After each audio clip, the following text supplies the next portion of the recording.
Hey everyone, and welcome. Today we're going to talk about a number that pretty much all of us have heard of, your BMI, or body mass index. You see it everywhere, right? From your doctor's office to those quick online health calculators. But what if I told you that this one little number might not be telling you the whole truth about your health? Let's dive in and unpack why this super common metric might just be one of the most misunderstood numbers in medicine today. So this is the big question we're tackling. What really happens when a tool that was made to look at huge groups of people is used to judge the health of one single person, like you? It gets a little messy. Okay, so first things first, what even is BMI? Well, at its heart, it's a really simple formula. It just takes your height and your weight, does a little math, and spits out a number. The whole point is to give a rough idea of your body fat levels. It's quick, it's easy, and honestly, that's why it's become so popular with researchers and doctors. And that number you get, it's supposed to slot you into one of these neat little boxes. You've probably seen this chart before. The standard thinking is that if your BMI is somewhere between 18.5 and 24.9, you're in the healthy weight zone. If it creeps up over 25, that's considered overweight. And once you hit 30, it's classified as obesity. This is the framework we all kind of know. But here is where things start to get really interesting. Let's imagine two people. They have the exact same height, they weigh the exact same amount, so naturally they have the exact same BMI. Does that automatically mean they're equally healthy? The answer, it turns out, is a big, fat no. Not even close. And this quote just hits the nail on the head, right? The idea of one size fits all just doesn't work when we're talking about something as complex and unique as the human body. BMI is what you'd call a blunt instrument, and our health really deserves a little more nuance. So let's break down exactly where it falls short. All right, the biggest, most fundamental problem with BMI is this. It's blind.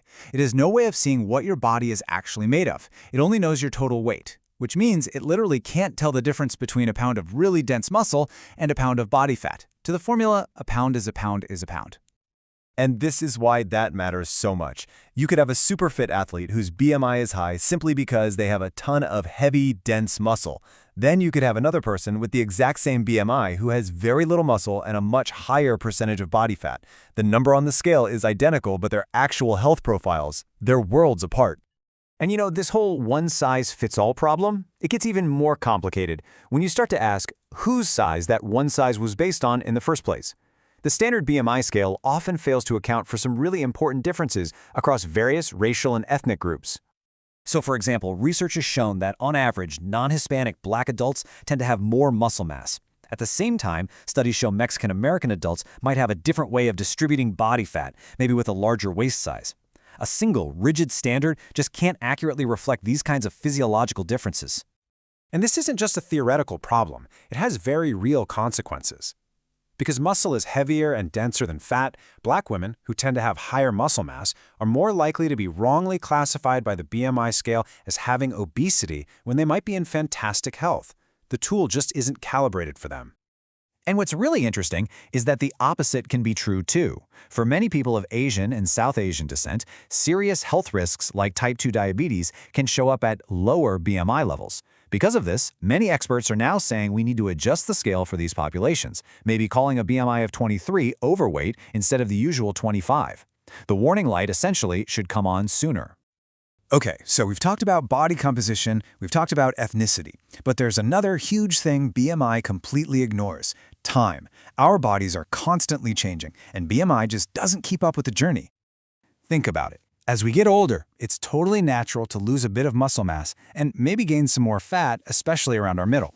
Major hormonal changes like menopause can also completely shift your body composition without your BMI number changing all that much. So, a so-called healthy BMI in an older person could actually be masking an unhealthy amount of body fat. And just look at pregnancy for a second. The official guidelines use a person's pre-pregnancy BMI as a starting point, but from there, the recommendations for weight gain are incredibly specific and personalized.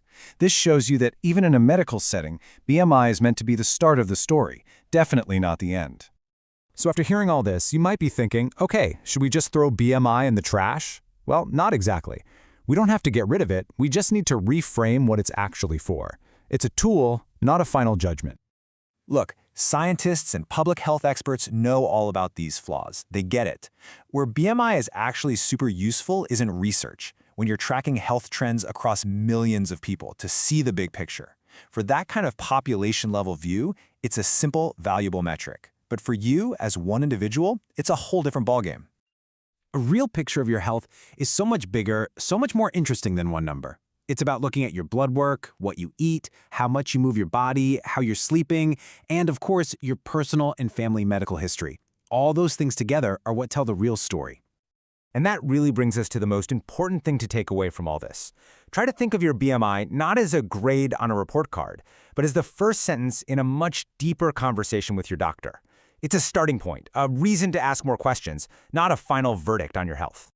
So if we all agree that one single number can't possibly capture everything about you, then the real question becomes, how do you define your own health? Is it about your energy levels, your strength, how you feel when you wake up in the morning, your mental clarity? That's a conversation really worth having with yourself and with your doctor. Thanks for tuning in.